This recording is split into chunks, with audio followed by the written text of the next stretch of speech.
একদম সিম্পল দুপুরের লাঞ্চ মাছে ভাতে বাঙালি। হ্যালো এভরিওয়ান, আসসালামু আলাইকুম।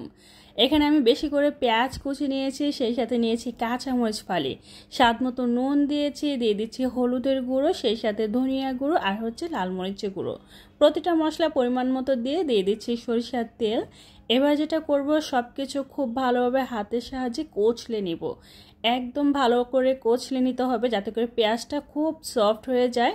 তারপরে কাঁচামরিচটা খুব সুন্দর করে মিশিয়ে নিচ্ছি। আজকে তৈরি করব কাচকি মাছ ফ্রাই। আচ্ছা, এইভাবে কি কখনো কাচকি মাছের ফ্রাই করে খেয়েছেন আপনারা? তো আমি সুন্দর করে মাখিয়ে আগে থেকে ক্লিন করে রাখা মাছগুলো সুন্দর করে দিয়ে দিচ্ছি। এবার এই পেঁয়াজ কাঁচামরিচ মশলার সাথে কাচকি মাছগুলো খুব ভালোভাবে ম্যারিনেট করে নিচ্ছি। একটু সুন্দর করে ম্যারিনেট করে নিতে হবে যাতে করে মাছটা সুন্দর করে প্রতিটা মশলা মাছের গায়ে মেখে যায়। তারপরে যেটা করব, এটা মাখামাখির কাজ শেষ হলে এক সাইড করে রেখে দিব। কোনো প্রকার রেস্টে রাখতে হবে না, জাস্ট চুলায় তেলটা দিয়ে হাঁড়িটার মধ্যে তারপর তেলটা গরম হলেই হবে। তো একটা ফ্রাই প্যানের মধ্যে সরিষার তেল দিয়েছি, তেলটা গরম হয়ে গেলে ম্যারিনেট করা মাছগুলো দিয়ে দিচ্ছি। আমি একটু ছড়িয়ে ছিটিয়ে সুন্দর করে দিচ্ছি। আর এই মাছগুলো না একদম মুচমুচে করে ফ্রাই করব।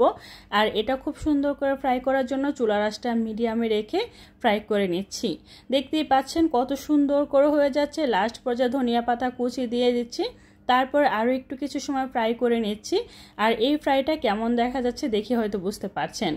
আগে থেকে লাউ শাক ভাজি, তারপর লাল শাক ভাজি করা ছিল, সেই সাথে নিয়েছি কাচকি মাছ ফ্রাই।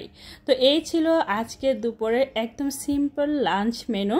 আর মাছে ভাতে হচ্ছে বাঙালি, বাঙালির মাছ না হলে কি চলে। আর আজকে দুই ধরনের শাক। তো যাই হোক, আমার আজকের এই ভিডিওটা কেমন লাগছে অবশ্যই কমেন্ট করে জানাবেন, ঠিক আছে? ভালো লাগলে লাইক কমেন্ট শেয়ার করে দিবেন, চ্যানেলটা সাবস্ক্রাইব করে রাখবেন, আর পেজে লাইক ফলো দিয়ে সবসময় সাপোর্ট করবেন। কে কোথা থেকে ভিডিওটা উপভোগ করতেছেন সেটা অবশ্যই কমেন্ট করে জানাবেন। লাস্ট পর্যায়ে একটু গরুর মাংস দিয়ে খেলাম। সো সবাই ভালো থাকবেন, আল্লাহ হাফিজ।